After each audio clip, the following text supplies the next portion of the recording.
My dear friend in Christ, there was a parish priest known for his spirit of thankfulness. He never began his sermon every Sunday morning without thanking God for something. He would thank God for his congregation, for the good weather, for the cooperation of church members, and even for the pets people had in their homes. It so happened that the weather was very miserable one Sunday morning with heavy snowing and biting cold, that people were naturally inclined to disappointment and even grumbling. The congregation only wondered if their parish priest would ever have anything to thank God for that morning. To their shock and surprise, the parish priest began from the pulpit, "My dear brothers and sisters in Jesus Christ, today is a beautiful day to thank the Lord. Let us join together in thanking the Lord that all through the year we do not have such bad weather as it is today. Let us thank God for the beautiful weather we enjoyed through the rest of the year." The whole congregation was lifted up in joy, and they smiled in unison. My dear friend in Christ, it is worth saying good morning even when the morning doesn't seem good, for there is always something good to look back to and something to look forward to.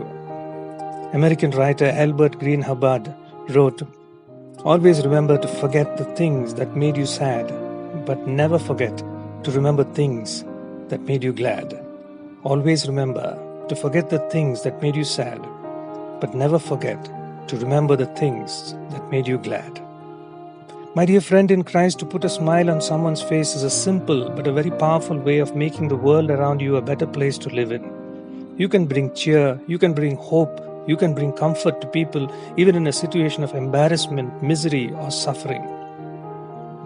Some people spread happiness wherever they go, while some people spread happiness whenever they go.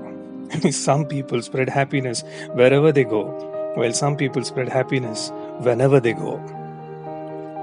One of the most joyful letters of St. Paul while in prison himself was radiated in his first letter to the Philippians chapter 3 verse 5 to 6.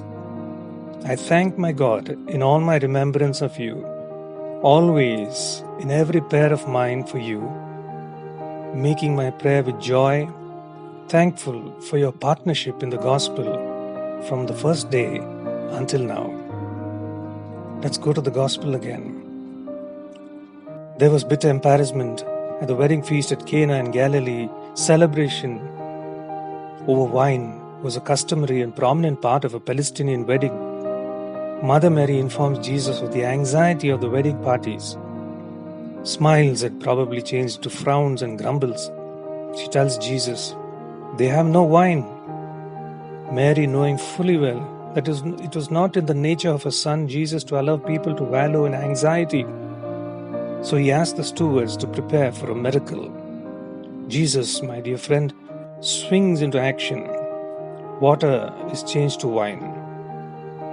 My dear friend in Christ, the great miracle and message is not so much that God turned water into wine, but that God in His grace, in His great love, will not allow His people to be held in ransom or anxiety and despair. God wants you to put a smile on people's faces. Godly people make people smile with hope.